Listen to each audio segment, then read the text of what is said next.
The end of the 1970s carried echoes of the late 1950s at Mercyhurst, with the college again in need of an energetic leader of vision who could steer the institution into the future while honoring its foundations. With broad support from the faculty, the Board of Trustees selected Dr. William P. Garvey as the college's 9th president. Welcome back to Mercyhurst UnArchived. I'm Chris Majok. In this episode, we turn the page to an exceptional chapter in the Mercyhurst story.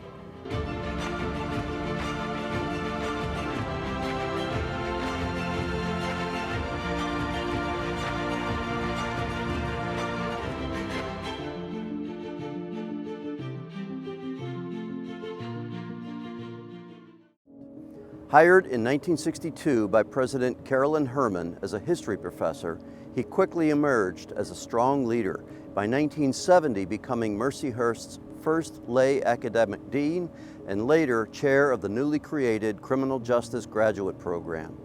Garvey had long demonstrated a clear vision: preserve the legacy of the Sisters of Mercy by boldly pursuing strategies for the dynamic transformation and growth of Mercyhurst College. After being appointed president in 1980, that vision came to life immediately, in ways big and small. Although the college was not in the best fiscal shape, President Garvey did not fear carefully spending funds where it could make a difference, planting abundant flowers and enhancing the care of the grounds, for example. Not only honored Father William Sullivan's legacy, it also brought vibrant new life to the college's appearance. In 1981, Mercyhurst launched its football program, marking a bold step into the evolving landscape of collegiate athletics. Led by head coach Tony DeMeo, the inaugural team consisted of 90 students.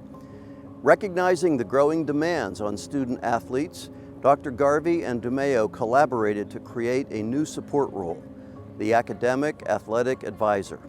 Leonard Satursky was brought in to fill that position, tasked with helping athletes stay academically eligible and graduate on time. It was a statement of values.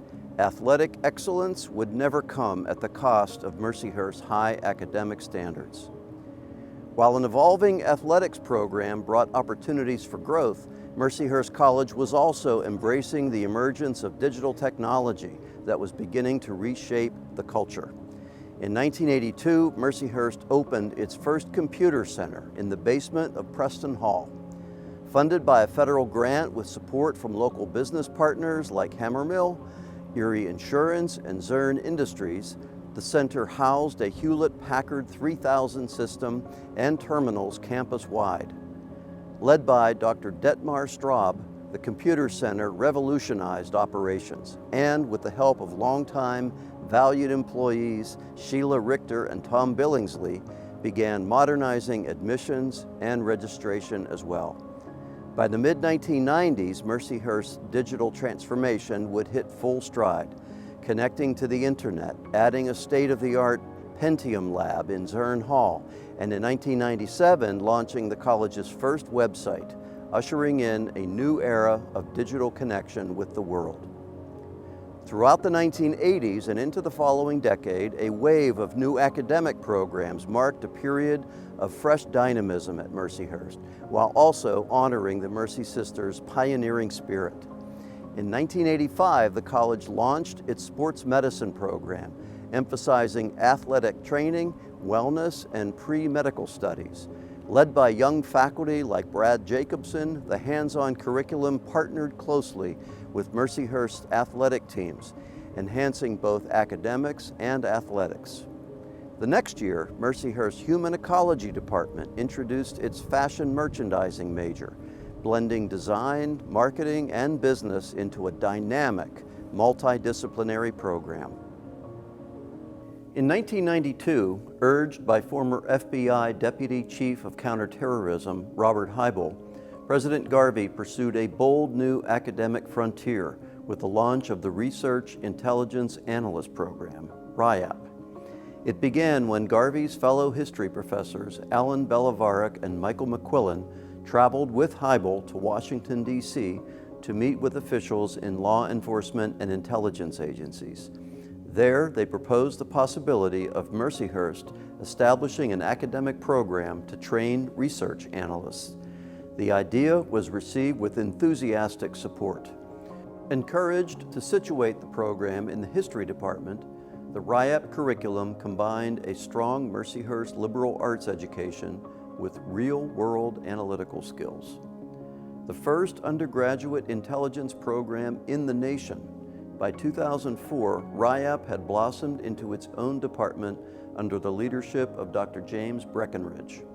Heibel's ancillary Center for Information, Research, Analysis, and Training was providing students with paid opportunities for government and corporate clients.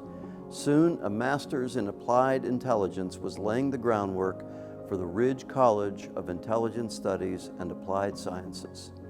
Having begun modestly 2 decades before, the Mercyhurst Intelligence Program was now holding global forums, forging strategic partnerships, and helping to lead the national conversation of the intelligence community. In true Mercyhurst tradition, the program's academic identity was redefining what a small institution of bold ambition could achieve. With the same intrepid spirit, in 1990, President Garvey recruited world-renowned archaeologist Dr. James Ottavazio to Mercyhurst to establish the Department of Anthropology and Archaeology and the Mercyhurst Archaeological Institute. With archaeological digs and ethnographic investigations throughout the region and beyond, the program quickly established a reputation for excellence, as did its related forensic science program, added in the late 1990s, which blended criminal justice and anthropology under the guidance of Dr. Dennis Dirkmaat, a nationally recognized expert. World-class faculty were also recruited to build and strengthen traditional liberal arts departments like political science, social work, history, English, and philosophy. Cutting-edge research was assuming a greater importance than ever at Mercyhurst. It was still excellence in teaching and the ability to elevate classroom instruction with one's scholarship that was central to the identity of Mercyhurst faculty. That was reinforced in 1990 with the establishment of the Mercyhurst Teaching Excellence Award, an honor that annually celebrates one faculty member's dedication to excellence in the classroom, while indirectly acknowledging the entire faculty's commitment to their students. Along with the evolution of academic life, new traditions took root. 1989 launched the Mercyhurst Senior Class Gift. That year's graduating class raised funds to dedicate a stunning stained glass window for the Hammermill Library. Beyond its elegant beauty, the gift laid down a challenge to future classes of Lakers. Among them, Munson Park Plaza, gifted by the class of 1997, the Rock of Mercyhurst in 2001, the Sister Damien Spirit Bell in 2005, and in 2009, the Mercyhurst green roof atop the ceramics lab, reflecting the institution's growing commitment to environmental sustainability. Although today it seems as if Mercyhurst ambassadors were always part of the college's enduring commitment to gracious hospitality, it was May 16, 1992, that the inaugural class of ambassadors was formally inducted. Serving as the welcoming face of the university, Mercyhurst ambassadors, dressed smartly in their dark green blazers, give tours to prospective students and families and guide visitors around during special events, while showcasing the charm and spirit of campus life. Fueled by pride and an appreciation of institutional history, ambassadors serve as a vital extension of the Mercyhurst admissions office. Supporting the whole student, academically, socially, and spiritually, had always been a guiding Mercyhurst principle. That was made evident in the creation of a long-awaited campus gathering space. On September 30th, 1990, the college dedicated the Carolyn Herman Student Union, fulfilling a decades-long promise to students for a union with modern amenities. With its ski lodge charm, the Tudor Gothic Herman Student Union honored the architectural beauty of Old Main and a beloved former president. It quickly became the heartbeat of student life. Mercyhurst's geographic footprint was also expanding. In 1991, Mercyhurst established a significant branch campus in Northeast. Housed in the former Redemptorist St. Mary's Seminary, Mercyhurst Northeast aimed to serve students with limited access to higher education, further fulfilling the mission of the Sisters of Mercy. It soon became known for standout programs in nursing and the culinary arts, including a Culinary Institute and wine technology program, the only one of its kind in the region. As Mercyhurst entered the new millennium, the dangerous uncertainty of the world beyond penetrated our gates. In October 2001, just weeks after the horrors of 9/11, Mercyhurst faced a scare of its own. A suspicious envelope containing white powder arrived at Old Main, sparking fears of anthrax, a threat then dominating national headlines. The campus shut down for 2 days as emergency responders, including the FBI and CDC, were brought in to assess the substance, which in the end proved harmless. At the same time, Dr. Dirkmaat and his forensic science students were among the experts analyzing the horrific crash site of Flight 93 in Shanksville, Pennsylvania. The events brought home the vulnerability and anxiety felt by all Americans during these difficult days. The university continued to move forward with renewed focus on academic excellence. On September 10, 2002, Mercyhurst unveiled the Audrey Hurt Academic Center. Named in honor of alumna Audrey Sitter Hurt, the building featured modern classrooms, seminar rooms, faculty offices, and a state-of-the-art recital hall, completed through the generosity of Dr. Barrett Walker. Dedicated philanthropists Barrett and Catherine Walker also established the Walker School of Business and funded the Catherine McDonough Walker Reading Room in Hammermill Library.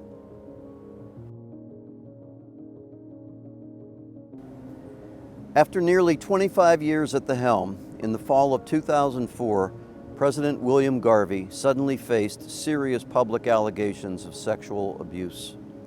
Within a few months, he was forced to announce his retirement. While the moment stands as one of the most difficult and painful in our history, Mercyhurst moved quickly to reaffirm its core values and move forward.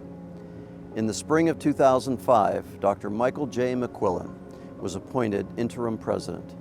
A long-serving, distinguished member of the history department and former dean, Mike McQuillan was known for his integrity, his decency and fairness, an affable collegiality, and a remarkable dedication to students. President McQuillan's steady hand guided the college through this pivotal transition period, ensuring the reaffirmation of Mercyhurst's core mission. This was, overall, an extraordinary era for the college, a period of transformation so profound it fundamentally reshaped the institution. In these 25 years, Mercyhurst evolved well beyond the small college on the hill. It became a force, standing taller, reaching further, daring to dream bigger than ever before. And through it all, one truth remained constant: the Mercyhurst spirit, rooted in its people and a mission to educate and empower. That spirit carried us through some of our proudest moments and steadied us through our hardest. And it is that same spirit that brings us here today, grounded in our past and ready to carry the torch forward.